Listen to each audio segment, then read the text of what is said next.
واو بيرفكشن. بصي تعالي بلو بيري، بصي بيعمل ايه. انا ايمان، والنهارده هعمل بانكيكس بالباتر ميلك او الرايب في مطبخ الغربه.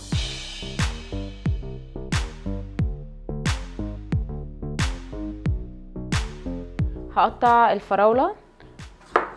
الفراوله دي هحطها جوه البانكيك نفسه، وممكن برضو تبقى توبينج من فوق، بس هتبقى حلوه جوه برضو. 3 كوبايات دقيق، دي كوبايه، تاني كوبايه، وتالت كوبايه. 3 معالق كبار سكر ابيض، 3 معالق صغيرين بيكنج باودر، ومعلقه ونص صغيره بيكنج صودا. ده حاجه وده حاجه، بيكنج باودر حاجه وبيكنج صودا حاجه. هما الاتنين رايزنج ايجنت، بيرفعوا الكيكات والحاجات يخلوها تنفش، بس هما حاجتين مختلفتين، والريسيبي دي فيها ده وده. ايه اللي جاي؟ ملح، معلقه الا ربع صغيره ملح. انا بقلب دول بس كده في بعض بايدي اللي غسلاها والله. كل المكونات اللي معانا الناشفه اللي مش مبلوله، الباقي كله حاجات مبلبله. دلوقتي اول حاجه في المكونات المبلوله الوات انجريدينتس. 3 بيضات،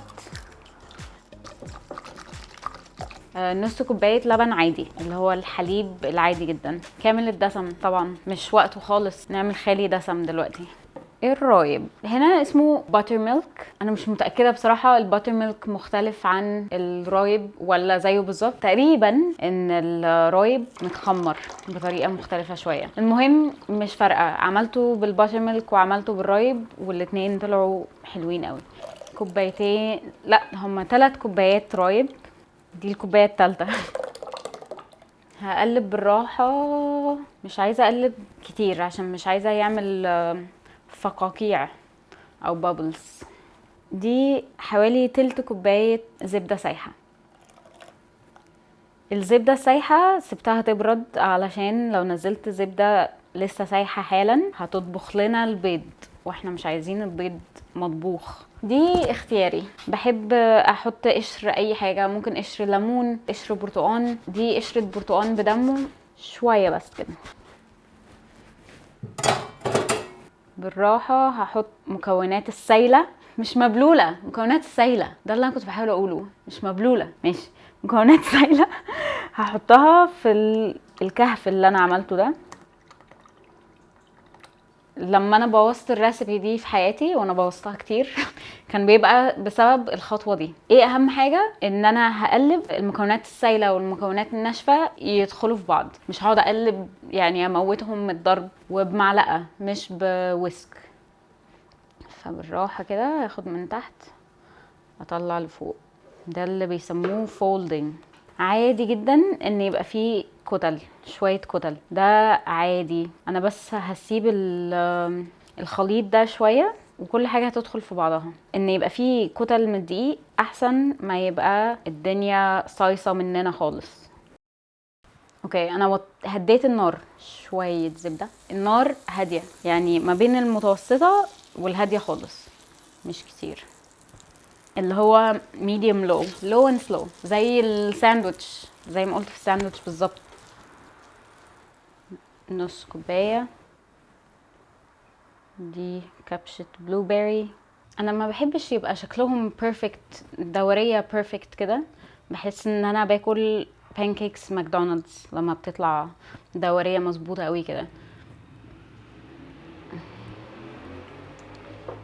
هي كده شكلها يعني من على الحروف تقريبا نشفت، لسه سايله من هنا، ده مفيش اي مشكله فيه.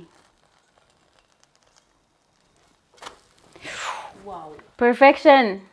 بصي تعالي بلو بيري، بصي بيعمل ايه. البلو بيري انفجر، وهو ده المطلوب. هو لما بينفجر كده طعمه بيبقى مركز وبيبقى حلو قوي. شكلها مستوي، اللون ذهبي، very beauty. تعالي معايا بقى، ده فرن دافي على البتاعة نفسها، يعني علشان يبقى فيه هوا من فوق وتحت عشان ما ترطبش. اوكي، اللي بعده، ومش هزود زبدة، الخليط نفسه فيه زبدة، فيه تلت كوباية زبدة. هوب، بيوتيفول، جميلة. بحب انا الحتت دي بقى عشان بتقرمش وبتبقى حلوه قوي. ليه اللبن الرايب؟ علشان لما بيتفاعل مع البيكنج صودا والبيكنج باودر بيعمل رياكشن كده وبيخليها هشه بطريقه مش طبيعيه من جوه وفلافي قوي. وننسى بقى اي بانكيكس ثانيه، يعني اللي هيجرب البانكيكس دي مش هيرجع تاني للبانكيكس العاديه.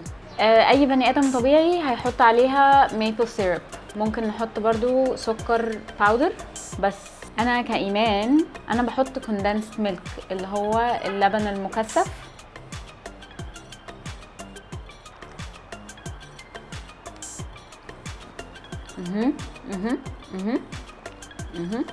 حلوه قوي فعلا. لما جربت البانكيكس دي نسيت خلاص اي بانكيكس تانية اكلتها في حياتي، بقى لازم البانكيكس اللي باللبن الرايب.